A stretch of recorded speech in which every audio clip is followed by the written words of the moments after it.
বছর ঘুরলেই রাজ্যে বিধানসভা নির্বাচন, তার আগে একদিকে আরএসএস এর সদস্য সংখ্যা বাড়ানোর আহ্বান জানালেন খোদ সংঘ প্রধান। इसको समझना है तो दूर से देख के नहीं होता, इसका अनुभव लेना पड़ता है।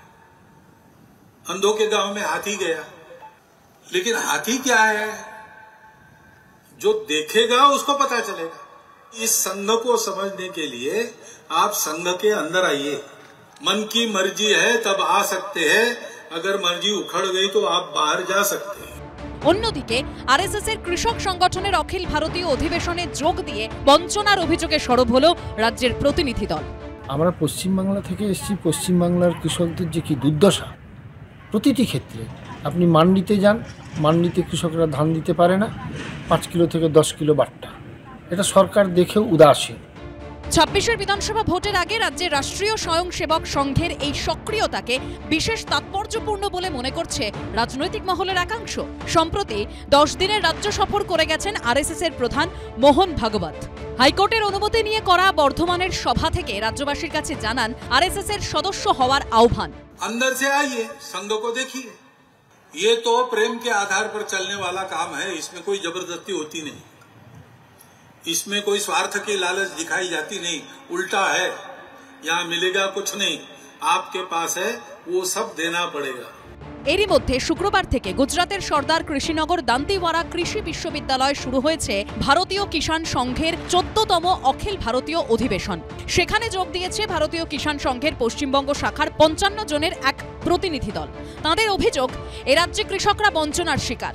প্রত্যেকটা কৃষক প্রতিটি ক্ষেত্রে বারংবার বঞ্চিত হচ্ছে। প্রতিটি ক্ষেত্রে পশ্চিমবাংলার কৃষকরা যে দুর্দশার ভিতর দিয়ে কৃষিকাজ করছে, না পাচ্ছে তার উপযুক্ত মূল্য, না পাচ্ছে তার মর্যাদা।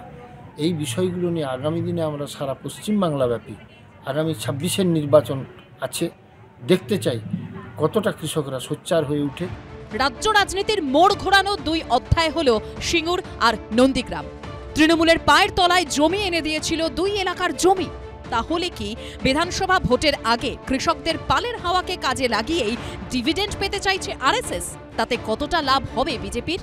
সারা দেশ জুড়ে রাষ্ট্রীয় স্বয়ংসেবক সংঘের বিভিন্ন ধরনের ক্যাম্প, বিভিন্ন ধরনের প্রশিক্ষণ শিবির আয়োজন করা হয়ে থাকে।